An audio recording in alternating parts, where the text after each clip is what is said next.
Hey doing everyone, just wanted to jump in here, a little bit of a different video. I'm going to do a little bit of a react video and try and do this on a weekly basis, at least once a week here, and go through some of the topics that are hot off the press right now. And obviously this one's NRL 360, plenty of different opinions and personalities in this one especially. And yeah, I think we're not going to be short of a topic to go through on a weekly basis. And this one here, I'm going to be talking a little bit about the Papali'i situation with the Tigers. He signed that deal, obviously a 3-year deal, and there's some talks that he's a little bit concerned about what's going to happen with that deal. They've obviously got a new coach now. There's a few things to go on. So I just want to react to a little bit of what they're saying, and I'm going to have a little bit of my opinion there around contracts. But if you like this type of video going forward, obviously there's going to be some interesting topics week to week, then let me know in the comments or hit the like button. That would be really appreciated. I very much appreciate that. But here we are, starting with Braith talking about the situation.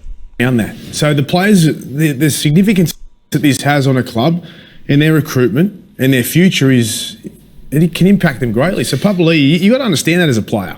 You sign a contract, you sign a contract. Whether they're flying or not. You just can't pull out. That's true. But you also want stability in your club. Of course, everyone wants stability. And look, if this doesn't work out as Papali'i expects, he wouldn't be the first player to be sold a pup. Like that happens a lot.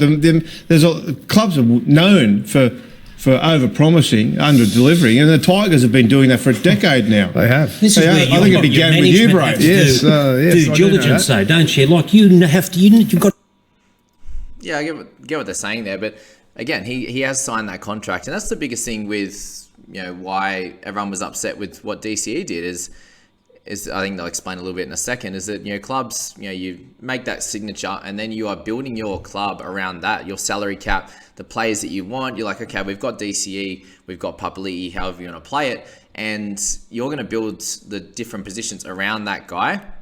So for them to be like, oh, okay, I can have a backflip, I can change my mind based on things happening, I just feel like it's not the best way to go about it. And my general theory on this contract situation is, why in the world does this happen at the beginning of years, looking into them signing for next year?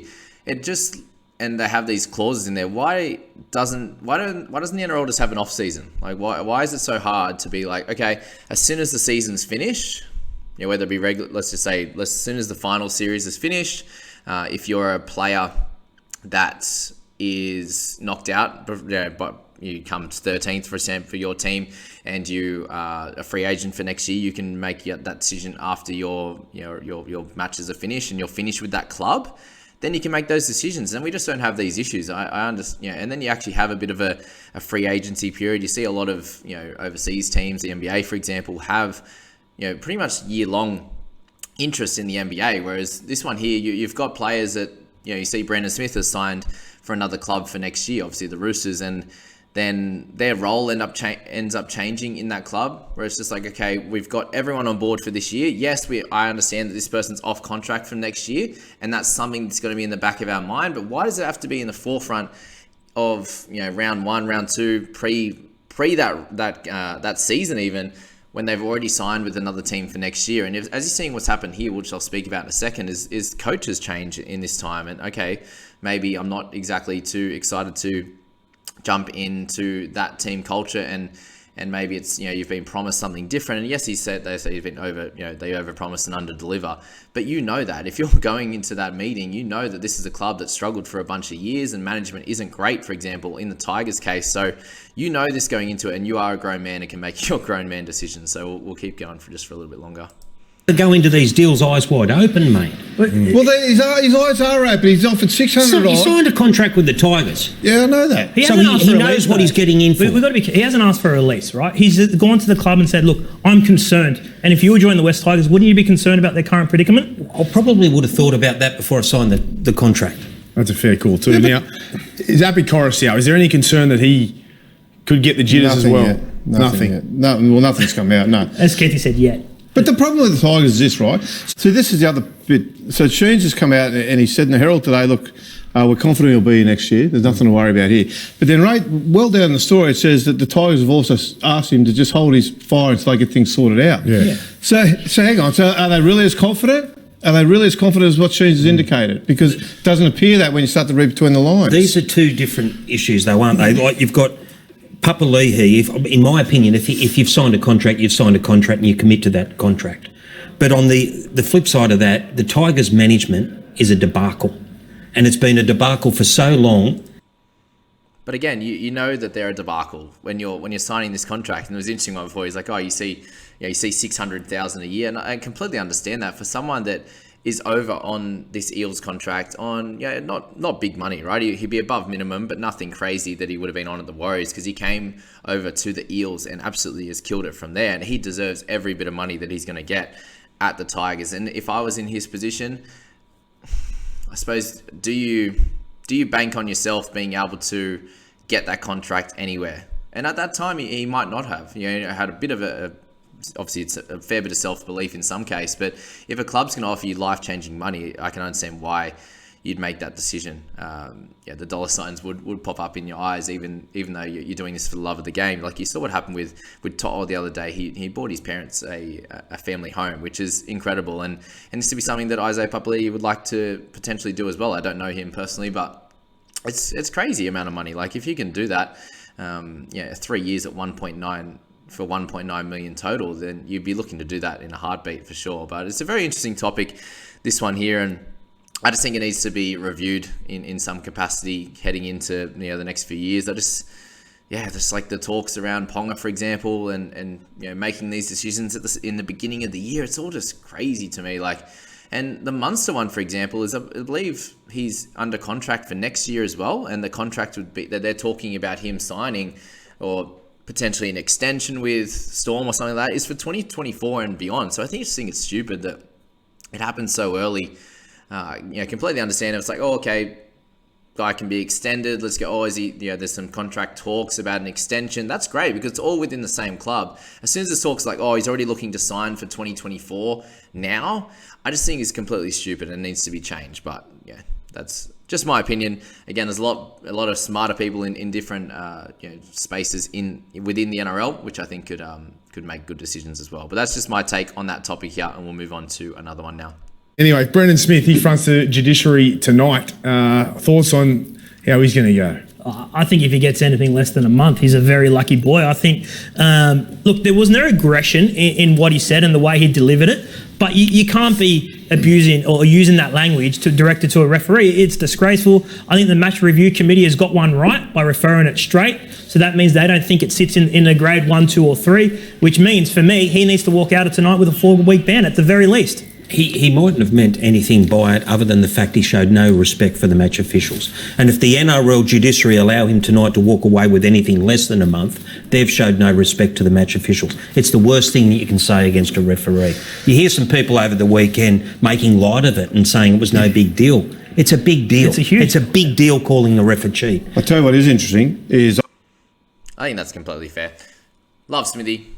Put that out there. Obviously, we all know that. But yeah, like if you think of any match of any sport that you've played before, the refs are always treating you with respect. So I think that's the biggest one in return is just treating them with the same respect. Yes, I'm completely okay with bringing up some issues in calls that you think happen. I've definitely done that in cricket, for example.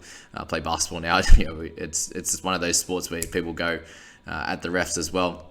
Exact same in footy, where if you're not happy with the decision, you can let them know that. But as long as you're not completely swearing at them or calling him a cheat, obviously is not great. And you see a lot of fans say that about different refs and stuff like that. But for a player to say that, obviously it was a bit of a brain snap. He obviously thinks that's the case for that one. And that call, for example, you could see he deserved the quick play the ball. And didn't get it twice there. The guy was still hanging off him when he was trying to get up and play the ball. So completely understand why he was upset with the call, but going with that, I think that end up with 3 weeks is what he got. I think that's completely fair, and he'll be back in good time for the finals anyway and stuff like that. But yeah, definitely a very interesting one, an interesting take on that one there. Just the respect is going to be needed in the game, and that's the most important thing. Anything else that goes on, if it's between players, for example, they're going back and forth at each other, and a lot of people get annoyed with that as well. If there's a bit of niggle in the game, I think that's completely great, and they all love it too. It's an aggressive sport. back and forth, as long as it's, you know, staying respectful and it's nothing about anyone's family or something like that, then, and, you know, something about, oh yeah, you miss me there, your tackling's been terrible tonight, it's this and that, it's saying things about their gameplay, then all for it for sure. You don't see him stepping 5 blokes or coming. And Adam Reynolds, now, you know, he didn't start the game brilliantly the other day, but then he was just superb. But it's the way that he's leading this side, and a lot of other halves should watch the way he's playing at the moment, because you don't see him stepping 5 blokes or coming up with fancy footwork or throwing 30-metre cutout passes. He just kills teams with his kicking game. His game management is the best in the competition by a long way. He carried a young group of men, some have not played many games at all, who were under pressure early in that game. He carried them to victory just through his smarts. And his toughness. And his toughness. Got smashed twice early, and he just came back and played the champions game. And he outplayed the Dragons, who they were without Ben Hunt, but they didn't have the same smarts. But what Reynolds has done up at the Broncos this year, like we're seeing what Latrell's doing when South Sydney has returned. Yeah. Well, look what Reynolds is doing up there. Imagine if they would have kept the two of them together. They just haven't had a common influence around that playing group for years now, and that's what he brings, his leader, common influence, and directs the side around like he's a... Yeah, said plenty. Just a quick one. I know a lot of people give Kenty some crap about his takes and this panel, for example, but so far so good in this video. I'm agreeing with the majority of what they're saying, and yeah, it's funny how people get on their high horse with certain people, but we're going to watch this. Yeah, we're going to go through a few of these on a regular basis and have our opinions, and I'd love for you guys to open the discussion in the comments and the Discord group as well. But this one here, we've been speaking about it the whole time, and the Latrell comment's interesting. You know, since he's come back, they're getting some wins on the board as well, but he's come back with a different attitude. But as he said, having the both of them would be pretty cool. Just for them to at least acknowledge how important he is. He's obviously on the ladder is showing how good they're going, but yeah, to show that he not always has the try assist, that kind of part of his game, but is directing them around well. And there's so many young guys, and that's why Townsend is getting, you know, his praises sung as well for how amazing his direction is on the park, and just being able to bring these young guys up and teach them and get them in the best positions possible for them to succeed, which, as he said there, they didn't have that in previous years, and that's where Reynolds was obviously the biggest signing of the season, and I think Chad Townsend is the second best signing of the season, and it shows how important your half is in direction. You know, there's a lot that what a fullback can do, but you've seen the Blues and the last, say, 8 years, for example, when Teddy's been there, there's been only so much that he can do, even as captain, as a director at the back. It's that 7. And when Cleary's playing his best, the Blues are pretty well unstoppable when they've got a couple of those outside back forces as well. So yeah, very interesting one there, and yeah, good that they sung his praises there for sure. The dream for me would be to be a coach, and at the West Tigers would be an ideal situation. But I know as much as what you guys know. Obviously, it's been reported that Tim's going to get the job and he's going to mentor someone. Now, if the opportunity for me was to be mentored under him with I suppose a pathway to become a head coach, it's something I'll definitely consider. Yeah, I mean, I love my job, what I do now, but that's an opportunity that I might never get again, the opportunity to try and become a head coach. So if they did go down that path and ask me that, I'd definitely be interested and consider that. That'd be pretty cool. We all obviously love Benj and has a great footy mind. So if that's the way that they go, obviously we've seen since then, this was almost a week ago now, before Origin 2, so we won't talk too much about Origin there. We'll go through, I'm assuming they'll have a review. They had a review one on the 14th, which we'll speak about. But yeah, definitely be really cool if Benji could get that role. I think that, yeah, with his mind along with Tim Sheen's experience, I think they could get somewhere. The Tigers, you know, they just need that direction at the moment, and hopefully that could bridge the gap there, having the young fella who's, you know, just recently retired, and also the experienced guy who has been there and helped win them a comp, obviously with Benji there running the show. It would be cool, and obviously it just shows if they can't do this together, like if Benji's obviously he's in there helping them out in general, but if Sheensy can't do it now or get them close to a decent position, then it shows that the upper management is just really killing them, unfortunately. So that was just an interesting one there. They're all non-coaching things. They're all not. You don't fix those problems on the training paddock with witches' hats and footballs. they are the problem with the club. There's no doubt. When Mick Potter was there, when Jason Taylor was there, Michael Maguire knows his football as well as anybody. They all had trouble dealing with the other parts of it. They all had interference from the other parts of it. They were all unable to overcome the other parts of it. Sheens was brought in as a buffer to try and, I don't think to try and help the club as much as he was brought in to try and protect some of the senior guys from the criticism that should rightfully be going their way. And that problem's still not going to be fixed at the club if you arrive there. That's, and how do you handle that? What makes you say that? Well, how do you handle it then? How do you fix that? Honesty is the first part.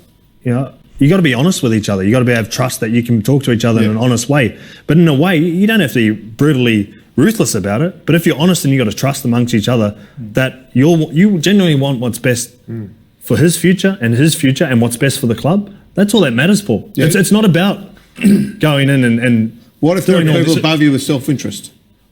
Well, I'd have to go and see that. And if that happened, I would say something, Paul. I'd say I genuinely think that you can't act like that, or that's not in the best interest of the club. And if that costs me something, well, that's just how I am. I'm never going to not say what I think. Benji, are you going to be the Bennett, the Hasler, the Bellamy style? This is my ship and I'm running it, and get on board. And I mean that goes to like the whole club of the organisation. To Paul's point, is the really top coaches. They don't stand any messing around from administration. They run the ship. They are number one. Is that how you envisage yourself being, or you get good people into those roles? All I know, Jimmy, and this is not avoiding the question, is I'm always going to act in my moral way that I know best, and I'm always going to be myself, and that'll always be reflected in every decision that I make.